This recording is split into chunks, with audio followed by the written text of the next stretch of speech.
কখনো কি এমন হয়েছে তুমি শুধু সময় দেখার জন্য মোবাইল খুলেছিলে, তারপর হঠাৎ খেয়াল করলে অনেকক্ষণ চলে গেছে? একটা ভিডিও, তারপর আরেকটা, তারপর আরেকটা, তারপর হঠাৎ মনে হলো আমি আসলে কি করতে মোবাইলটা খুলেছিলাম? অদ্ভুত না? সবচেয়ে খারাপ ব্যাপারটা সময় নষ্ট হওয়া না।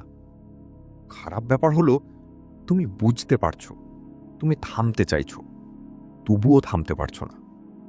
তারপর কাজে বসলে মাথার ভিতরটা কেমন ভারী লাগে, ছোট কাজও বড় মনে হয়, আর ভিতরে ভিতরে একটা ভয় ঢুকে যায়। আমি কি আস্তে আস্তে অলস হয়ে যাচ্ছি? কিন্তু সত্যি করে ভাবো তো, তুমি কি সত্যিই অলস? অলস মানুষ সাধারণত বদলানোর চেষ্টা করে না, কিন্তু তুমি তো করছো। নতুন রুটিন বানাচ্ছ, মনোযোগ বাড়ানোর চেষ্টা করছো, রাতে ঠিক করছো কাল থেকে সব বদলে যাবে। তারপর পরের দিন আবার একই জিনিস। আর তখন সবচেয়ে বেশি রাগ হয় নিজের ওপর। কারণ বাইরে থেকে মনে হয় তুমি শুধু মন দিচ্ছ না, কিন্তু ভিতরে ভিতরে তুমি নিজেও টের পাচ্ছ আগের সেই মন বসানোটা আর নেই। যেন মাথার ভিতর সবসময় কিছু না কিছু চলছেই। একটা সময় ছিল, একটা সিনেমা পুরো মন দিয়ে দেখা যেত, একটা গান বারবার শুনেও ভালো লাগতো, বন্ধুদের সাথে বসে অনেকক্ষণ গল্প করা যেত। এখন 30 সেকেন্ড পরেই মন অন্য কিছু খুঁজতে শুরু করে। একটা ভিডিও শেষ হবার আগেই হাত চলে যায় পরেরটায়। আর মজার ব্যাপার হলো, অনেক সময় তুমি বুঝতেই পারো না কখন এটা অভ্যাস হয়ে গেছে। একই জিনিস বারবার করছো, একই অ্যাপ খুলছো, নোটিফিকেশন না থাকলেও চেক করছো, রাতে ঘুমাতে গিয়েও হঠাৎ আবার মোবাইল হাতে চলে আসছে। কারণ এখন মাথার ভিতর যেন সবসময় নতুন কিছু খুঁজছে, একটু বেশি, একটু দ্রুত, একটু অন্যরকম। শান্ত জিনিস এখন আর যথেষ্ট মনে হয় না, নীরবতা পর্যন্ত অস্বস্তিকর লাগতে শুরু করে। খেয়াল করলে দেখবে এখন অনেক মানুষ একা বসে থাকতে পারে না। খাওয়ার সময় কিছু দেখতে হয়, হাঁটার সময় কিছু শুনতে হয়, চুপচাপ ঘরে বসে থাকলেও মনে হয় কিছু একটা চালু করা দরকার। যেন নীরবতার সাথে থাকতেই ভুলে গেছি আমরা। আর মানুষের মন এভাবে বাঁচার জন্য তৈরি না। সারাক্ষণ এত শব্দ, এত দ্রুত বদলে যাওয়া জিনিস, এত তথ্য, এগুলোর মধ্যে থাকতে থাকতে ভিতরের ক্লান্তিটা জমতে থাকে। কিন্তু সমস্যা হলো, এই ক্লান্তি বাইরে থেকে দেখা যায় না। তাই আজকাল অনেক মানুষ বিশ্রাম নিচ্ছে, কিন্তু ভিতর থেকে ঠিক হচ্ছে না। কারণ শরীর থামলেও মাথার ভিতরটা থামে না। একটা চিন্তা শেষ হওয়ার আগেই আর একটা এসে যায়। একটা কাজ শুরু করার আগেই মন পালানোর রাস্তা খুঁজে। হয়তো তুমি পড়তে বসেছ, 5 মিনিট পরেই মনে হলো একটা বার্তা দেখি, তারপর সেখান থেকে আরেকটা ভিডিও, তারপর আরেকটা, তারপর হঠাৎ মনে পড়ল আমি তো পড়ছিলাম। তখন নিজের ওপর রাগ হয়, মনে হয় তোমার ইচ্ছা শক্তি কম। অথচ সত্যিটা হয়তো অন্য কিছু।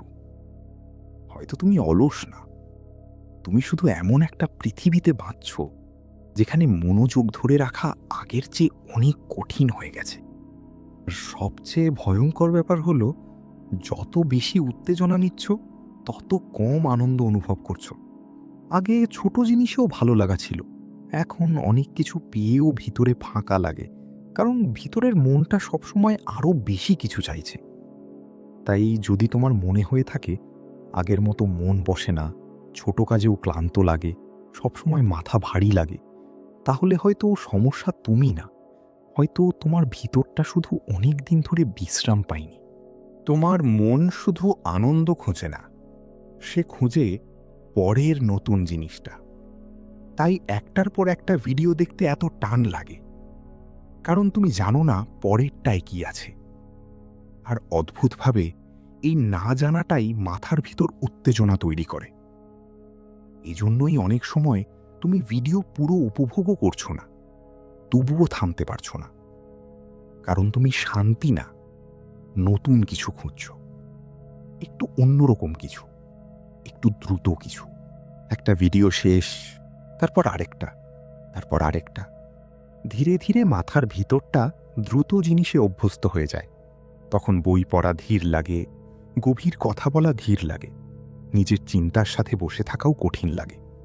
তাই গুরুত্বপূর্ণ কাজ শুরু করার আগেই হঠাৎ মোবাইল দেখতে ইচ্ছে করে, কারণ মন সহজ আনন্দের দিকে যেতে চায়। এটা দুর্বলতা না, ধীরে ধীরে বদলে যাওয়া অভ্যাস। আর খেয়াল করলে দেখবে এখন মনোযোগ খুব সহজে ভেঙে যায়। একটা লেখা পড়তে পড়তেই অন্য চিন্তা, কথা বলতে বলতেও মোবাইল দেখা, এমনকি কারো কথা শুনতেও পুরো মন থাকে না। আর উইয়ার্ডলি অনেক সময় কাজ শুরু করার আগেই ক্লান্ত লাগে, কারণ মাথার ভিতরটা যেন আগেই ভরে আছে অনেক শব্দ, অনেক তুলনা, অনেক ছোট ছোট অসমাপ্ত চিন্তা। আগে বিরক্তি থেকে নতুন চিন্তা আসতো, এখন বিরক্ত লাগার আগেই মানুষ মোবাইল খুলে ফেলে।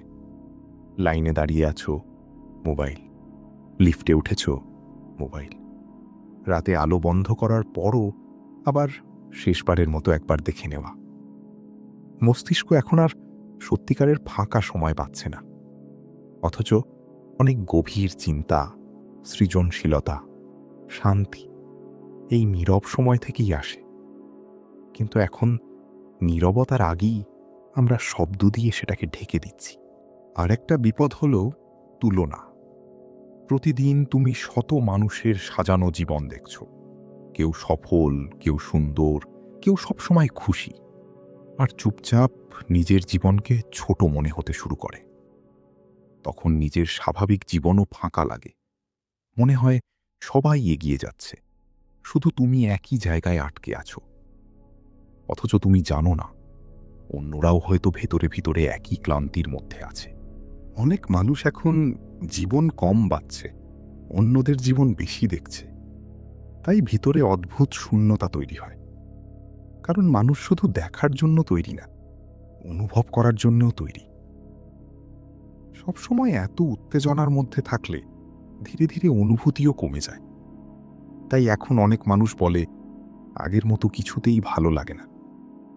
সবসময় এটা অসুস্থতা না, অনেক সময় এটা শুধু অনেক দিন ধরে ক্লান্ত হয়ে থাকা মন। তাই নিজেকে ঘৃণা করার আগে একটা প্রশ্ন করো, শেষ কবে তুমি সত্যিকারের শান্ত ছিলে? শেষ কবে কোনো শব্দ, কোনো ভিডিও, কোনো তাড়াহুড়ো ছাড়া শুধু নিজের সাথে ছিলে? ভালো খবর হলো ভিতরের এই ক্লান্তি বদলাতে পারে। যেভাবে মন দ্রুত উত্তেজনায় অভ্যস্ত হয়েছে, ঠিক সেভাবেই আবার শান্তি, ধীর জীবন আর গভীর মনোযোগের সাথেও অভ্যস্ত হতে পারে। কিন্তু এটা একদিনে হয় না, ছোট ছোট পরিবর্তনে হয়, প্রতিদিন একটু একটু করে। ঠিক যেমন ধীরে ধীরে ভিতরটা ক্লান্ত হয়েছে, ঠিক সেভাবেই ধীরে ধীরে আবার শান্ত হতে শিখবে। প্রথমে নিজেকে একটু ফাঁকা সময় দিতে হবে, কারণ এখন অনেক মানুষ এক মুহূর্ত চুপচাপ থাকতে পারে না। খাওয়ার সময় মোবাইল, হাঁটার সময় মোবাইল, ঘুমানোর আগেও শেষবারের মতো একবার দেখে নেওয়া। কিন্তু মজার ব্যাপার হলো সত্যিকারের বিশ্রাম সবসময় কিছু দেখার মধ্যে আসে না, মাঝে মাঝে কিছু না দেখার মধ্যেও আসে। নীরবতা অনেক সময় ভিতরটাকে আবার ধীরে শ্বাস নিতে শেখায়। তাই কখনো শুধু চুপচাপ বসে থাকো, জানালার বাইরে তাকিয়ে থাকো। প্রথমে অস্বস্তি হবে, মাথার ভিতরে অনেক চিন্তা আসবে, কিন্তু এটাই স্বাভাবিক। এতদিন যেগুলো শব্দের নিচে চাপা ছিল, সেগুলোই এখন শোনা যাচ্ছে। আরেকটা গুরুত্বপূর্ণ অভ্যাস, এক সময়ে একটাই কাজ করা। শুধু হাঁটা, শুধু খাওয়া, শুধু পড়া, কোনো পাশে চলতে থাকা ভিডিও না। শুরুতে বিরক্ত লাগবে, কারণ মন দ্রুত উত্তেজনায় অভ্যস্ত হয়ে গেছে। কিন্তু ধীরে ধীরে একটা শান্তি আসতে শুরু করবে।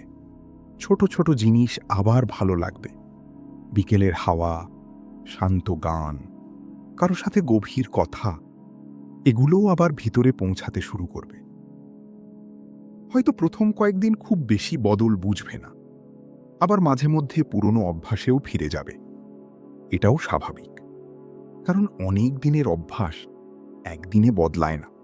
কিন্তু একসময় তুমি টের পাবে আগের মতো সবসময় পালাতে ইচ্ছা করছে না। চুপচাপ বসেও অস্বস্তি লাগছে না।